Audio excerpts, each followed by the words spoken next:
dividido y unido. Las diferencias por las leyes secundarias de telecomunicaciones confrontan a senadores y dirigencia del blanquiazul, pero firman la pipa de la paz.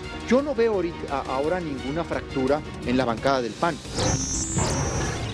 Precios estables. Durante su comparecencia ante diputados, el gobernador del Banco de México asegura que la inflación estará por debajo del 4%. Nosotros esperamos que la inflación se mantenga por debajo del 4% durante el resto del año. Senadores investigadores crean en el Senado la Comisión Especial para la Atención y Seguimiento del caso de la empresa Oceanografía, nuevo gasto adicional. Piezas del Malaysia Airlines. Detectan vía satélite al menos 122 piezas que pudieran pertenecer a la aeronave desaparecida con 239 personas a bordo. Hace 187 años, un día como hoy, falleció el pianista, compositor y director de orquesta Ludwig van Beethoven.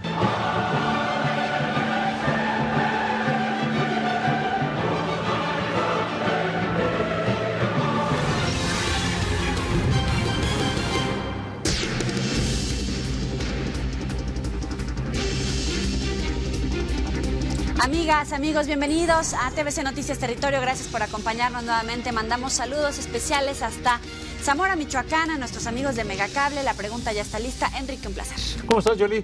Bienvenidos y muchas gracias por acompañarnos en esta mitad de semana, miércoles 26 de marzo en el 2014. Y una de las notas importantes de esta fecha es lo dicho por Agustín Carstens. De hecho, comenzamos con lo que dijo el gobernador del Banco de México, porque esta mañana estuvo en la Cámara de Diputados para comparecer ante la Comisión de Hacienda y Crédito Público. Ahí, Carstens admitió que en México hay más de 50% menos que en el promedio internacional de gente que utiliza tarjeta de crédito. También dijo que la inflación estará por debajo del 4% en lo que resta del presente año.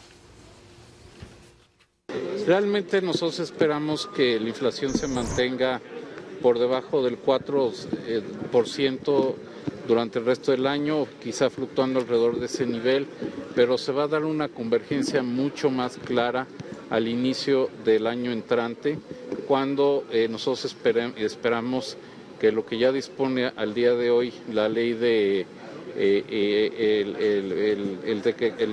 la ley de ingresos, que los precios de las gasolinas para el año próximo se ajusten o se determinen en correspondencia con la inflación esperada. De enero a marzo de este año, 147 presuntos secuestradores han sido detenidos y se ha desarticulado a 21 organizaciones criminales dedicadas a ese ilícito, informó el coordinador nacional antisecuestro Renato Sales Heredia.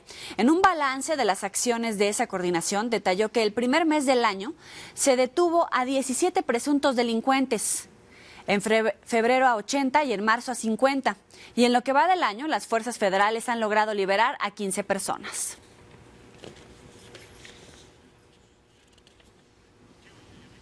Baleados y con huellas de tortura, fueron encontrados los cuerpos de 3 hombres a un costado de la autopista México-Guadalajara, a la altura del municipio de Cuandureo, allá en Michoacán. Los cadáveres fueron abandonados en ese lugar, pues no se encontraron casquillos percutidos.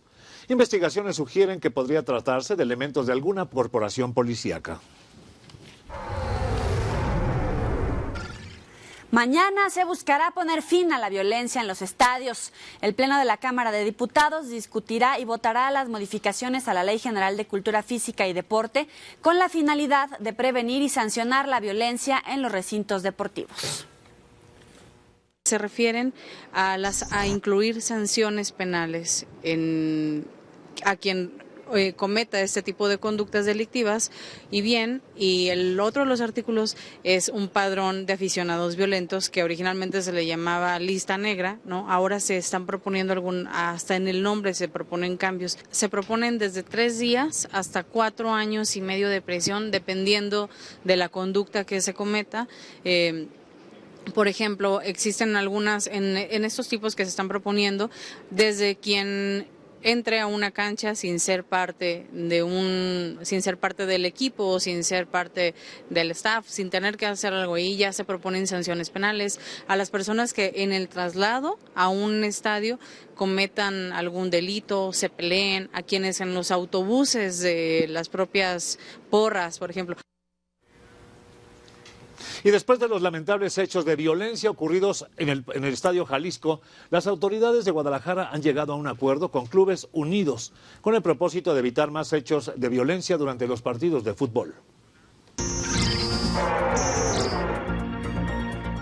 Luego de varias horas de espera, el Ayuntamiento de Guadalajara llegó a un acuerdo con los Clubes Unidos de Jalisco para evitar más incidencias de violencia. Los clubes se han comprometido a entregar al Ayuntamiento de Guadalajara el padrón de aficionados que contenga nombre completo, identificación oficial, así como domicilio vigente de quien forme parte de las barras, con lo que pretenden identificar a posibles provocadores.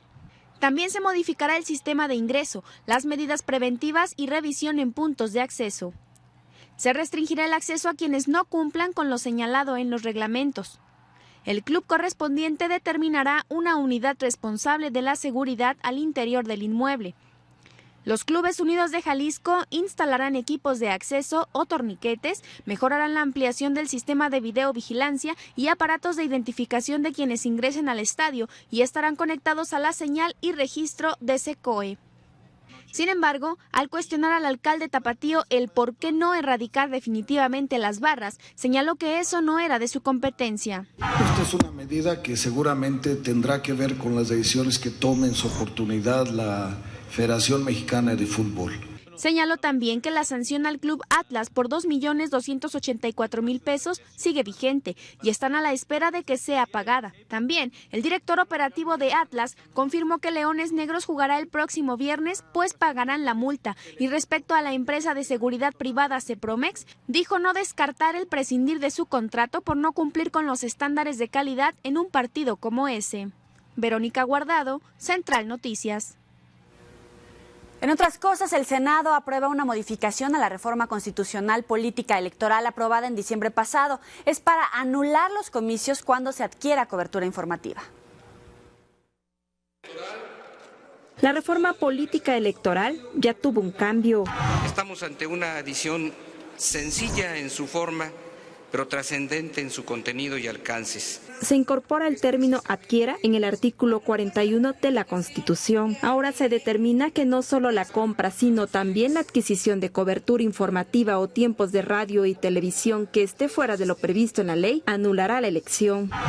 Se establece como causal de nulidad de las elecciones federales o locales por violaciones graves, dolosas y determinantes, además de las que señala la Constitución y en los términos de la ley, cuando se compre o adquiera cobertura informativa o tiempos en radio y televisión fuera de los supuestos previstos en la ley. Y es que la redacción actual únicamente alude a la acción de la compra de dicha cobertura, lo que resulta limitado e insuficiente, porque el acceso a los medios de comunicación no necesariamente implica el pago de una contraprestación. Hay quienes dirán, es una palabra. Pues nunca una palabra había tenido tanto valor económico y político. Nunca una palabra ha costado tanto al mercado negro de la información. Y nunca en una sola palabra se le había regresado un mensaje contundente al duopolio de la televisión, que a través de sus personeros en la colegisladora y abusando de la nocturnidad, cambiaron la Constitución. Tampoco el PRD y el PT estuvo conforme con esta iniciativa que envió el presidente Peña Nieto. Encontramos en este dictamen simulación e hipocresía, además de promoción del divorcio entre la norma jurídica y la realidad. Y creo que esto va a sentar un precedente, porque este precedente es básicamente de que las reformas constitucionales recientes en cualquier momento se pueden modificar. Y esperemos que en materia de la reforma energética y de la consulta se reformen estas leyes y sin ninguna restricción y ningún impedimento.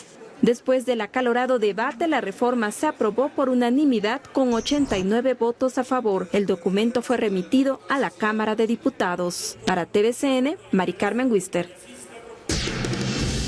Queremos presentar ahora a ustedes la pregunta de esta noche que tiene que ver con las declaraciones del gobernador del Banco de México, Agustín Carstens, y la tiene usted en su pantalla. ¿Cree usted que, como dice el gobernador del Banco de México, Agustín Carstens, cuando terminen los gasolinazos cada mes, los mexicanos viviremos mejor? Ahí tienen las direcciones: Facebook TVCN Territorio, TVC Noticias, en Twitter @TVC Noticias, @TVCN Territorio, en YouTube TVC Noticias, TVCN, y también Enrique Muñoz y Joely Ramírez, tanto en Facebook como en Twitter. Comuníquense con nosotros a través de estas vías, estamos esperando todas sus respuestas. No se vaya a nuestro regreso la presencia en el estudio de un especialista en telecomunicaciones para hablar de las leyes secundarias. Y más adelante, carambola que incluyó a 14 tráileres en la Saltillo, Monterrey. Regresamos en menos de un minuto, no le cambien.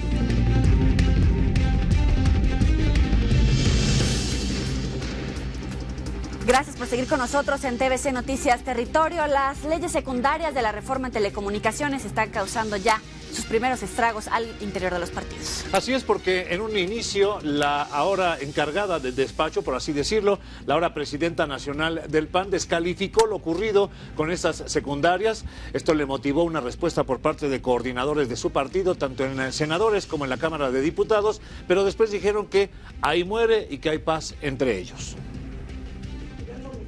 Así respondió Cecilia Romero, la presidenta nacional del PAN, al ser cuestionada si había una fractura entre ella y los coordinadores del PAN en las cámaras de diputados y de senadores. Sobre este tema vamos a emitir un comunicado conjunto el día de hoy a las 2 de la tarde. Entonces esa es la primera pregunta y no estamos enojados. Y aunque lo niegue, es cierto, cada quien jaló por su lado al fijar una postura sobre la iniciativa de leyes secundarias en materia de telecomunicaciones y de radio y televisión que envió el Ejecutivo al Senado. El PAN y el PRD nos hemos manifestado en contra de la iniciativa que mandó el Ejecutivo porque no está respetándose el espíritu y la letra de la reforma constitucional aprobada en diciembre. Nosotros tendremos que revisar la iniciativa que nos llegó el día de ayer y analizarla y ver si coincidimos o no con el planteamiento que hace el Comité Ejecutivo Nacional. Senadores afines a Gustavo Madero salieron a la defensa de la presidenta del PAN. La voz del PAN la representa Cecilia Romero y la presidenta del partido, debo decirlo, con gran valor. A ver, porque salirle a un tema como este, lo sabemos todos, pues no es cualquier cosa. El senador Corral negó una división al interior del PAN y explicó que el coordinador de los senadores del Blanquiazul tan solo trató de protegerlos de legisladores traicioneros. Yo no veo ahora ninguna fractura en la bancada del PAN. En realidad no se deslindaron. Yo creo que lo que hizo Preciado pues fue tomar una medida de prevención frente a una bancada en donde está viendo a Lozano como un proactivo defensor del proyecto de Peña Nieto. Las diferencias entre panistas es del dominio público en ambas cámaras, pero al menos en el Senado se dice no afectan al proceso legislativo. Y yo espero que haya voluntad del gobierno, del PRI y del PAN para que alcancemos unas leyes secundarias en materia de telecomunicaciones. Al filo del mediodía se emitió el comunicado que prometió Cecilia Romero, flanqueada por sus coordinadores en San Lázaro y en la Cámara Alta. Señalan tres cosas: que la única convicción es que las leyes secundarias que se discuten en el Congreso de la Unión preserven el sentido de las reformas constitucionales aprobadas e impulsados por el PAN el año pasado, que las analizarán con todo cuidado, profundidad y responsabilidad, pensando siempre en el bien común de todos los mexicanos. Y por último, dicen que el único interés que mueve al Partido Acción Nacional es el de los ciudadanos. Veremos si las buenas intenciones de este comunicado son suficientes para los días de debate que se avecinan en ambas cámaras. Para TVCN, Mari Carmen Wister. Para hablarnos de este tema está con nosotros el especialista en temas de radiodifusión, Gabriel Sosa Platas. Muchas gracias por estar aquí con nosotros. Al contrario, Joely, Enrique. Bienvenido, Gabriel, gracias. Empecemos por el tema de las leyes secundarias. Dicen que es contradictoria el espíritu de la reforma en telecomunicaciones. Yo creo que sí, hay algunos temas que sí son distintos a lo que se estableció en la reforma aprobada el año pasado. Particularmente me preocupan, hay varios temas que me preocupan. Uno de ellos tiene que ver con las facultades del Instituto Federal de Telecomunicaciones. La reforma constitucional le dio amplias facultades en prácticamente todo. Y lo que ahora se está planteando en esta iniciativa es de que el Poder Ejecutivo pueda sugerir, digamos, algunos temas de agenda en el propio instituto, o bien de que el instituto resuelva algunos asuntos que le interesan particularmente al Poder Ejecutivo, y esto, desde nuestro punto de vista, pues sí vulnera la autonomía del órgano regulador. Hay otros temas, por ejemplo, de los medios públicos. Los medios públicos, en la reforma constitucional se estableció de que debiese establecerse en esta iniciativa criterios de independencia editorial plena. Es decir, que dejen de ser medios del gobernador, del rector de la universidad, etcétera, etcétera, exactamente, y se conviertan en medios de la sociedad. Y no hay un solo artículo relacionado, por ejemplo, con este tema, y así nos podemos ir por varios, ¿no? Yo creo que habría alrededor de unos 10, 15 temas que consideramos que se encuentran contradictorios a lo que se estableció en principio en esta reforma. En la primera consideración que hacía Gabriel, estamos hablando de los contenidos. Dicen algunos opositores a la reforma que estaría metiendo la mano ahí la Secretaría de Gobernación de manera directa. ¿Es cierto? Más o menos. La reforma constitucional, la que se aprobó el año pasado, estableció para el caso del Instituto Federal de Telecomunicaciones, digamos que dos obligaciones muy importantes en materia de contenidos. Primero, supervisar los máximos de publicidad en radio y televisión al instituto, el órgano autónomo. Y otro tema que se le facultó es todo lo que se refiere a programación y publicidad destinada a los niños. Y, por ejemplo, en estos dos aspectos no se encuentra nada en la iniciativa. Pero, de cualquier manera, la reforma constitucional estableció que todo lo que compete a radio y televisión finalmente debe ser, y telecomunicaciones, debe ser regulado por el instituto. Y digamos que en materia de ingeniería administrativa, lo correcto es de que Secretaría de Gobernación deje de vigilar los contenidos y quede ya adscrito al órgano autónomo, como se hace en los países desarrollados. Por ejemplo, la FCC en Estados Unidos regula no solo los aspectos técnicos de espectro, en fin, sino también los contenidos. La Ofcom, que es la Oficina de Comunicaciones de la Gran Bretaña, igual. También regula contenidos. El Consejo del Audiovisual en Francia, igual. Y son órganos autónomos. Algunos le rinden cuentas al Ejecutivo, otros al Poder Legislativo. En fin, en el caso de México, pues ahora a quien le tiene que rendir cuentas pues es al Congreso en general y a la sociedad. ¿No es un absurdo que la preponderancia de las empresas sea determinado con base en las audiencias? No necesariamente, porque esto es un tema que, por ejemplo, también se encuentra regulado en otros países. La preponderancia se mide por ingresos publicitarios, se mide por audiencias, se mide también por acumulación de frecuencias, digamos como tres de los grandes rubros. Entonces, siempre ha sido un tema polémico de las audiencias, porque se dice, ¿qué tal si un programa es exitoso y alcanza una cuota muy importante? El problema que tenemos aquí en México es de que prácticamente la proporción que tenemos, y me refiero específicamente a la televisión abierta, de frecuencias acumuladas en una empresa que es Televisa y la otra Televisión Azteca, pues son, como se le llama, el duopolio de la televisión. Por lo tanto, concentran las audiencias, 70-30. Pero ese es tan solo un parámetro que se toma para medir, en este caso, sí, preponderancia. Definitivamente sí. Y esto es un parámetro a nivel internacional, Gabriel, por último, dentro de esa oposición que existe por parte de PRD y PAN, ¿tu pronóstico es que van a regresar la reforma? No, yo todavía no tengo un pronóstico, porque hay que ver de qué manera se reacomodan, ¿no? Los partidos en sus fuerzas interiores, y va a ser muy interesante porque, pues yo creo que yo veo muy entrado al PRI, es decir, y al Poder Ejecutivo en cuanto a su iniciativa. Pero creo que aquí lo que debemos, pues, señalar, advertir, incentivar a nuestra clase política es que sean muy sensibles de este tipo de cuestionamientos que se le están haciendo, y que en efecto no se debilite lo que se logró con esta reforma constitucional. Ojalá haya sensibilidad, que se escuche en efecto a los expertos, a la industria, a las ONGs, etcétera, etcétera, para que se pueda tener una buena ley que responda al interés general, que ese es uno de los aspectos fundamentales, ¿no? Mejores tarifas, mejores servicios. Mejores contenidos, libertad de expresión. ¿Están ahorita por lo menos blindados? Es lo que se procuraría. Yo creo que sí, es lo que se procuraría, pero de todas maneras hay que cuidar varios asuntos. Yo creo que estarían más protegidos la libertad de expresión en este instituto que en la propia Secretaría de Gobernación, porque pues históricamente fue un instrumento de poder, hay que decirlo pues con todas sus letras. ¿El tema va para largo? Esperemos que no, pero puede prolongarse, y eso sería algo negativo para la industria, para el sector, porque desde hace mucho se está esperando esta iniciativa.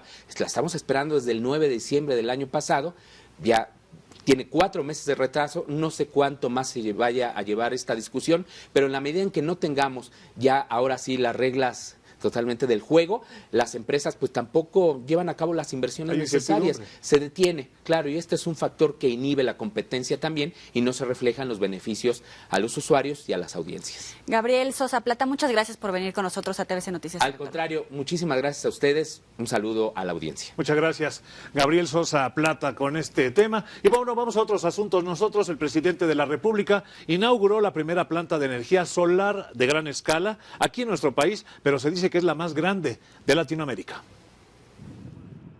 La reforma energética asegurará energía más limpia y más barata, afirmó el presidente Enrique Peña Nieto al inaugurar la central fotovoltaica Aura Solar 1 en La Paz, Baja California. Asegurar que México tenga mayor generación de energía y que sea más limpia y sobre todo más barata. Más barata para hacer de México un país más competitivo. Destacó que la Ley de Cambio Climático impone que el 35% de la energía eléctrica para el año 2024 sea por fuentes de energía más limpia, pues esta atraerá mayor inversión extranjera. Las grandes inversiones se estarán buscando en el horizonte o en el mundo entero en donde pueda encontrar insumos más económicos. Y entre ellos, sin duda, uno de los más importantes será el de la energía. El director general de la Comisión Federal de Electricidad fijó su postura sobre la reforma energética. Para desarrollar más capacidad de energía solar a partir de tecnologías de primera generación como la que hoy se inaugura. Permite generar energía eléctrica menos contaminante y de mejor precio para el beneficio de toda la región. Dicha reforma multiplicará las inversiones, señaló el gobernador del estado. Podemos decir con tranquilidad que una vez que estas leyes secundarias sean discutidas a nivel federal, sin duda alguna, en los próximos años, este tipo de inversiones habrán de multiplicarse. La reforma energética es una reforma ambientalista, aseguró el secretario del Medio Ambiente. México representa potencialmente uno de los países que puede generar la mayor cantidad de energía limpia. Esta central fotovoltaica, que generará energía eléctrica para el municipio de La Paz, requirió una inversión de $100 millones y cuenta con una capacidad de 82 gigawatts hora al año. TVCN, Patricia Bello.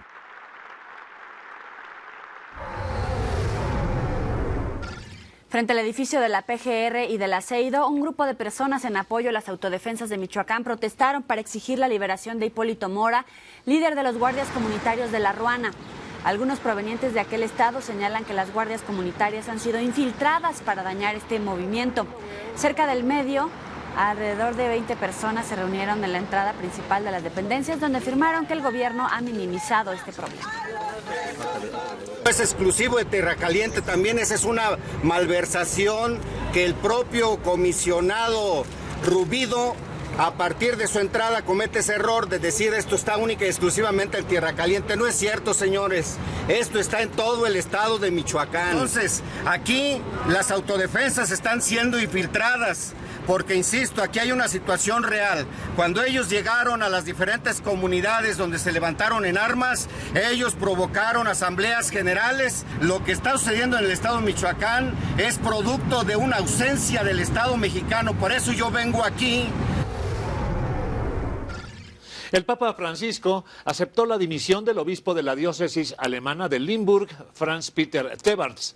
A él lo había apartado de su cargo después de que se dieron a conocer sus gastos excesivos, como por ejemplo la construcción de una suntuosa residencia episcopal en la que gastó nada más 36 millones de euros.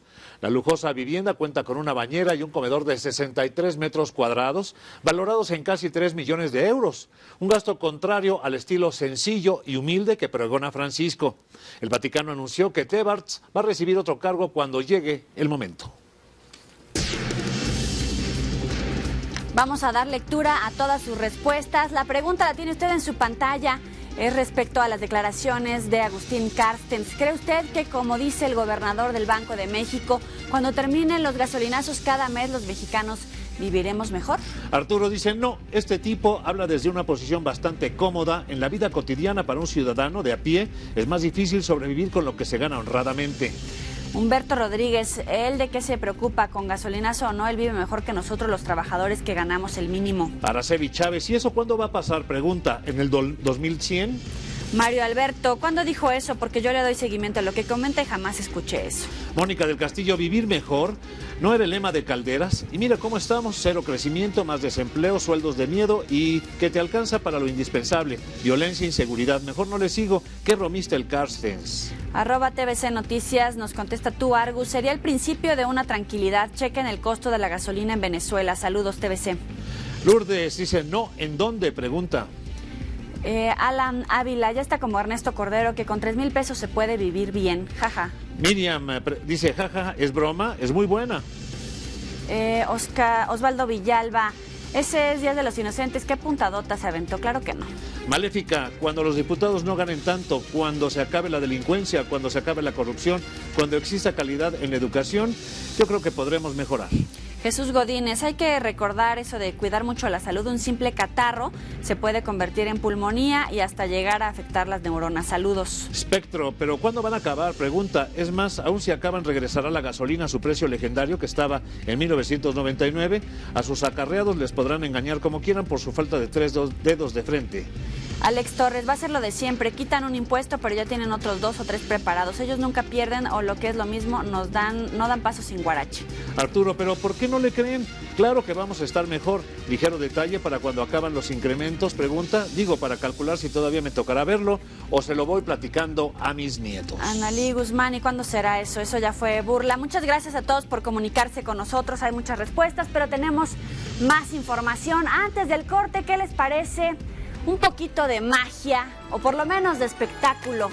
Este joven mago intentó el clásico truco de cortar a una mujer por la mitad, pero sorpresa. Pues ahí tiene usted que al final no salen las cosas como él lo tenía planeado. Incluso sus 2 asistentes sufrieron tremendas caídas. Vea usted nada más el numerazo. No le salió por la mitad. Se cayó. Ahí nomás se le cayó tantito. Le está haciendo al maje y, bueno, la otra persona en unos momentos más ya de plano se acomoda. Basta de magia y también el suelo. Muy digna, se va. No se vaya, a nuestro regreso buscan amparo estudiantes de la Universidad de Sonora contra la huelga de trabajadores en su institución. Y más adelante, imágenes impactantes del rescate de un trabajador en el incendio de Houston, Texas. Regresamos con más información en menos de 3 minutos. No le cambien. Muchas gracias por seguir con nosotros aquí en TVC Noticias Territorio. Vámonos con este anuncio que hace Educación Pública. Se trata de apoyos a instructores del Consejo Nacional de Fomento Educativo. Se trata de una plataforma electrónica y ayuda para que obtengan su certificado de educación media superior. A ellos los llama la Secretaría de Educación Pública líderes educativos comunitarios, porque son los que dan clases a los niños y jóvenes de las comunidades más apartadas y marginadas de México. En total, hay 158,000 y están distribuidos en 63,078 localidades del país y pertenecen al Consejo Nacional de Fomento Educativo, CONAFE. Hoy recibieron una gran noticia. Contarán con una comunidad virtual del Centro de Recursos para la Educación, Cultura y Entretenimiento CRECE, una plataforma digital que reúne materiales didácticos, información de becas, orientación en general y datos para reportar urgencias o necesidades de los educadores. Pondrá a su alcance instrumentos adecuados para superar las condiciones a las que se enfrentan diariamente en su ardua tarea y les facilitará que los líderes en todo el territorio nacional puedan trabajar juntos. Además, los ayudará a la SEP para que tramiten su certificado de educación media superior porque su enseñanza es deficiente. La última prueba enlace nos ubica por debajo del promedio nacional de aprovechamiento en español y matemáticas. A ello hay que sumar la alarmante deserción de los jóvenes en servicio, que al término del ciclo 2012-2013, en algunos estados llegó al 40% y el promedio nacional se ubicó en 22 puntos porcentuales. Lo malo es que no les garantizan seguridad y es que esa es una de las razones principales de la deserción de la que habla la CONAFE. Para TVCN, Mari Carmen Wister. En el Senado de la República quedó integrada la comisión especial que investiga a la empresa Oceanografía. Será presidida por la priista Arely Gómez y los secretarios de esta comisión es el panista Roberto Gil Suart y la perredista Dolores Padierna. La comisión especial presentará al Pleno un informe de actividades durante el primer mes de ejercicio de cada año legislativo o cuando el Pleno lo requiera y concluirá sus funciones una vez que se agote su objetivo para la cual fue creada. Reconozco la sensibilidad de los coordinadores del PRI y del PAN, pero sí habían pasado 2 semanas que se volvieron inútiles, que se desaprovecharon en este tema que es tan urgente. Así es que tendrá que comenzar a producir sus efectos esta comisión y volvimos a ratificar el compromiso, los coordinadores, de apoyar el trabajo de esta comisión con todo el peso político del Senado. Más de 200 indígenas están recluidos en cárceles de Quintana Roo por delitos imprudenciales. Cárceles quintanarroenses mantienen presos a unos 270 indígenas que han cometido en su mayoría delitos imprudenciales o por desconocimiento de la ley, mismos que están siendo analizados sus casos para determinar a cuántos y cuáles puede entrar la Comisión para el Desarrollo de los Pueblos Indígenas a pagarles sus respectivas fianzas. Que el desconocimiento de la ley no te exime de ella, ¿no? Fianza, no hay fianzas bajas, hay fianzas un poco más cortas. Han habido unas de 32 mil pesos. Pero pues normalmente no nos vamos tanto por el monto, sino por el tipo de causal. Dijo que las fianzas van hasta los 30,000 pesos y solo se dará la oportunidad de entrar a este programa a aquellos que paguen sentencias por delitos menores y del fuero común.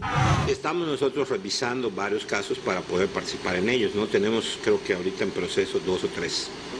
En la zona particularmente donde nos encontramos, en la región y en la zona maya, por supuesto, pero también en la capital, ¿no? En las capitales, tanto en el caso de Otompe Blanco como en el caso de Benito Juárez, ¿no? Para Notivisión, Canal 10, Juan Pablo Hernández. Y ante la huelga que prevalece en la Universidad de Sonora, los estudiantes ya se ampararon. A más de 20 días de haber estallado la huelga en la Universidad de Sonora por parte del Sindicato de Trabajadores y Empleados, estudiantes del campus Nogales, inconformes por esta situación, decidieron presentar ante la autoridad judicial un amparo, medio legal por el cual exigen que las puertas de la universidad sean abiertas, señalando que se les ha violado una de sus principales garantías individuales, que es el acceso a la educación. La intención del amparo es buscar suspender el acto reclamado, que es que se suspenda la huelga en cuanto a los términos de ley, es decir, que se abran las puertas de la escuela, que se sigan dando clases, no importa que siga el paro de labores. Este amparo fue presentado de forma colectiva por 5 alumnos del campus Nogales, la cual fue recibida por el juzgado cuarto de distrito. Uno de los activistas señaló que la poca participación en este recurso legal se debió ante la apatía que invade a la mayoría de los alumnos, quienes no se han querido unir a este movimiento. Desgraciadamente hubo mucha apatía por parte de los demás compañeros y no pudo haber más firmas. Los alumnos están seguros que con este amparo pueden obtener resultados favorables para que la Universidad de Sonora vuelva a clases, solicitando al STEUS que analice sus medidas de protesta y pidiendo al Poder Judicial imparcialidad. Claro, esperamos que el juez sea imparcial y que el sindicato pues abra las puertas, no haciendo sus labores, pero igual que nos den la facilidad de nosotros seguir estudiando, ¿no? Guillermo Zabaleta, Mega Noticias. Veamos ahora este aparatoso accidente que se registró en la autopista Saltillo-Monterrey.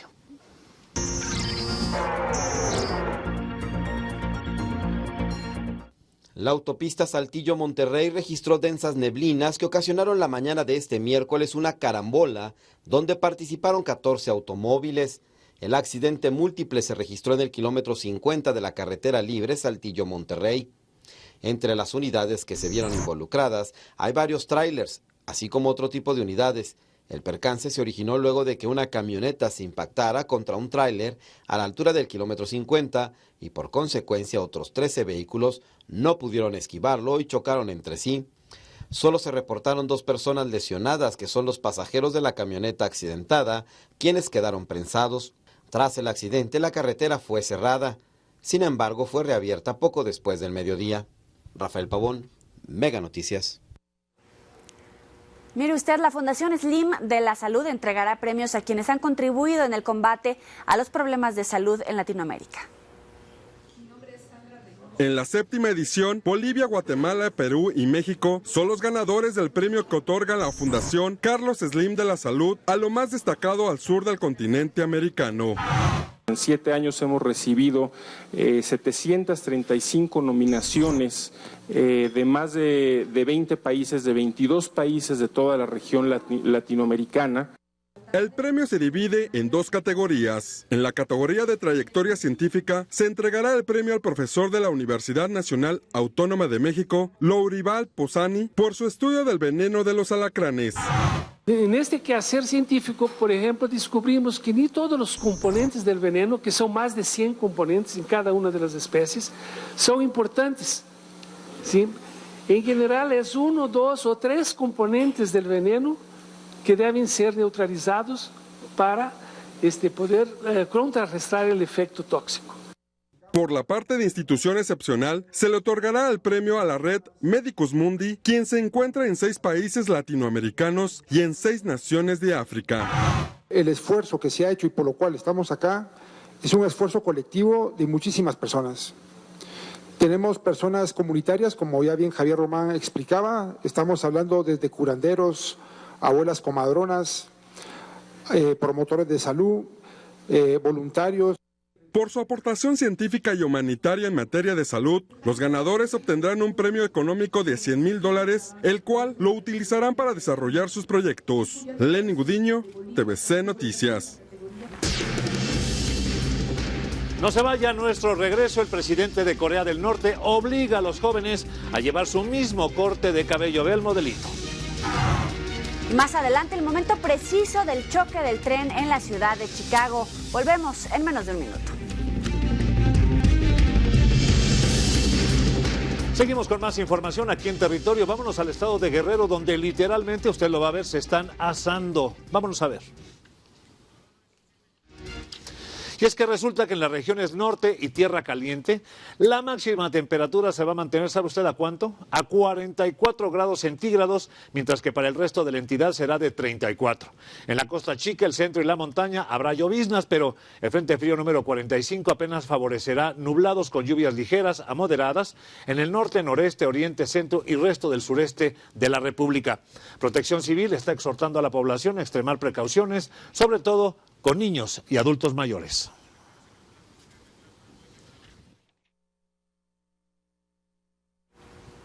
Y mire usted, las autoridades sanitarias de Baja California Sur alertan sobre el aumento de enfermedades cardíacas en jóvenes.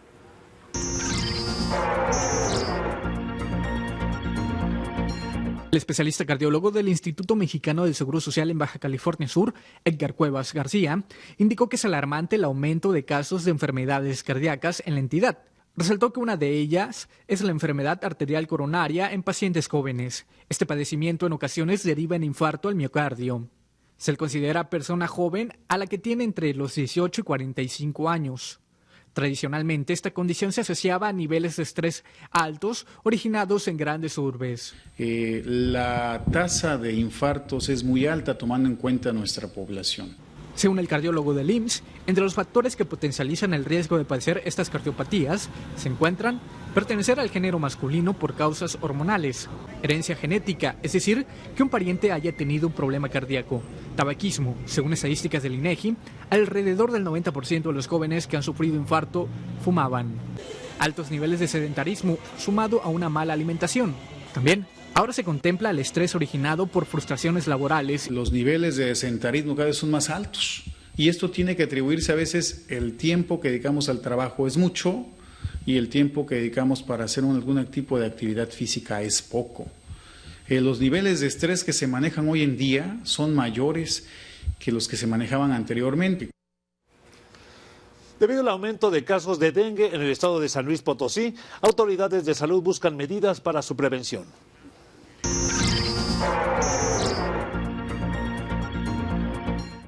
Los servicios de salud de nuestro estado han puesto ya en marcha el programa anual de prevención y control del dengue, derivado de que durante el primer trimestre del año se han registrado un total de 33 casos de dicha patología en territorio potosino. Y esperamos que baje importantemente la incidencia de casos. Es difícil predecirlo esto porque depende mucho de las condiciones climatológicas, de las condiciones de lluvia y sobre todo, insisto, de la participación comunitaria. Tan solo el año pasado se detectó un brote de dengue en San Luis Potosí que comprendió poco más de 1,200 casos reportados ante la Secretaría de Salud, 40 de los cuales correspondieron a la variante del tipo hemorrágico. Pero incluso en los últimos 2 años hemos tenido defunciones, hubo un año en 2012 y dos en 2013, entonces siempre existe ese riesgo latente. A través de dicho esquema, los servicios de salud implementarán el control epidemiológico, la erradicación de criaderos y la atención médica, mientras que el sector educativo se encargará de promover la cultura del saneamiento básico en los hogares potosinos. Eder Olivas, San Luis Potosí, Visión 10 Noticias. Vamos a Nayarit, dan a conocer la cifra e incidencia de casos de tuberculosis. Tepic, Acaponeta, Compostela, Jalisco y El Nayar son los municipios más afectados por la tuberculosis. Aunque en este año se ha tenido una disminución en casos confirmados, se espera que la oportuna detección de esta enfermedad pueda ayudar a dar un mejor seguimiento en el tratamiento otorgado a quien la padece. Comparando este trimestre que está por terminar con trimestre 2013, tuvimos el año pasado 64 casos. Y este año estamos con alrededor de 41, son cifras preliminares. El Nayar, por ser una zona de difícil acceso para la atención médica y la falta de buena nutrición que existe entre la población, hace que este sea el municipio más afectado. Hasta el momento, está por ratificarse una muerte a causa de esta bacteria en la capital nayarita. Toda persona que presente estos síntomas, agregada a lo que es la sudoración por las tardes o fiebres nocturnas por las noches, y obviamente la tos con expectoración, hay que hacerle un estudio de vaciloscopía. Y el tratamiento consiste en 6 meses de estricta supervisión, implementando varios medicamentos por este tiempo. Doreida Zúñiga, Mega Noticias. Autoridades jaliscienses han deportado a más de 30 pederastas que radicaban en ese estado. El secretario general de Jalisco, Arturo Zamora, reportó la deportación de 38 personas con antecedentes de pederastía como resultado de un operativo realizado desde hace 9 meses por la Secretaría de Migración. Se han remitido 38 personas que son buscados por delitos sexuales en contra de menores de edad. Otro resultado fue la detención de otros delincuentes peligrosos que han venido a refugiarse en Jalisco, como ocurrió con 2 terroristas ya deportados a España. El secretario informó que las 38 personas deportadas son hombres de entre los 45 y 60 años y que en su mayoría proceden de la Unión Americana. Anunció que en la zona metropolitana de Guadalajara se rescataron a 5 niños, al parecer víctimas de trata, de los cuales ya está a cargo la Fiscalía. Verónica Guardado, Central Noticias. De vuelta al Distrito Federal, la zona norte y oriente de la ciudad capital están los corredores peligrosos para los transportistas. Esto lo revela la policía capitalina. En la calzada Vallejo y en Iztapalapa, el AMPA comete los robos a transporte de carga. Donde tenemos los corredores más importantes de ese tema, ustedes saben que tradicionalmente Vallejo y Zaragoza son, digamos, y la central de abastos, las inmediaciones, son los corredores importantes de robo a transporte, y por lo que hace a robo partidores la zona centro, básicamente Cuauhtémoc. Después de firmar un acuerdo de colaboración entre la Asociación Nacional de Transporte Privado, la Secretaría de Seguridad Pública y la Procuraduría de Justicia Capitalina, el jefe de la policía asegura que en los últimos días se han dado golpes a la delincuencia por el robo a repartidores y transportistas privados. Ayer tuvimos una detención en la central de abastos, importante. Antier tuvimos otra, de 2 detenidos también con arma de fuego, y el fin de semana tuvimos 2 detenidos con 2 víctimas que llevaban en un vehículo. Según los transportistas privados, los índices delictivos contra su ramo ha disminuido. La tendencia por semana de robo a repartidor en el mes de febrero del presente año, en comparación con febrero del 2013, disminuyó un 37%. En lo que corresponde a robo al transportista, la tendencia semanal en febrero de este año, en comparación con febrero del 2013, disminuyó un 31%. La Asociación Nacional de Transporte Privado agrupa a más de 130 empresas que manejan 40,000 tractocamiones, lo que representa el 80% de la carga que se traslada a diferentes puntos del país. Lenny Gudiño, TVC Noticias. Denuncian cerca de 100 comerciantes invidentes que las autoridades de la delegación Benito Juárez en el Distrito Federal les han quitado sus fuentes de trabajo para darlos a otras personas. Frente a las oficinas del gobierno de la capital, los manifestantes cerraron la circulación en el circuito Plaza de la Constitución entre 20 de noviembre y Pino Suárez. Los vendedores exigen que les brinden mejores condiciones de empleo. El delegado Jorge Romero está actuando injustamente, quitándonos nuestras fuentes de ingreso, que son los puestos metálicos en vía pública, que ha sido nuestro medio de vivir. Ese es nuestro problema injustamente, y después se los está dando esos lugares a gente que ve. Ponga atención a esta imagen, es en el metro. La conductora de un tren de Chicago que se descarriló en el aeropuerto internacional O'Hare reconoció haberse quedado dormida antes del accidente. Su descuido provocó que el octavo vagón se subiera a la plataforma y ascendiera parte de la escalera eléctrica que conduce al aeropuerto. Ahí tiene la imagen del momento exacto cuando sucede este accidente que dejó al menos 30 heridos. Les recuerdo ver la repetición de nuestro programa TVC Noticias Territorio de martes a sábado de 6 a 7 de la mañana. Si a usted se le llega a escapar o quiere ver las noticias que estamos ofreciendo en vivo de 9 a 10 de la noche, al otro día, de martes a sábado, lo reitero, de 6 a 7 de la mañana pueden volver a ver Territorio, como ocurre todas las noches. Y hoy hace 187 años falleció Ludwig van Beethoven. Lo recordamos, por supuesto, a este enorme genio de la música que nos ha dejado grandes y grandes obras, como por ejemplo las 9 de sus sinfonías. 10:40, los espero en Galería VIP, Carla Ripe y la directora de La Esmeralda. No se lo pierdan. Mañana a las 9 de la noche, si usted lo permite, aquí mañana jueves, qué rico. Gracias. Buenas noches.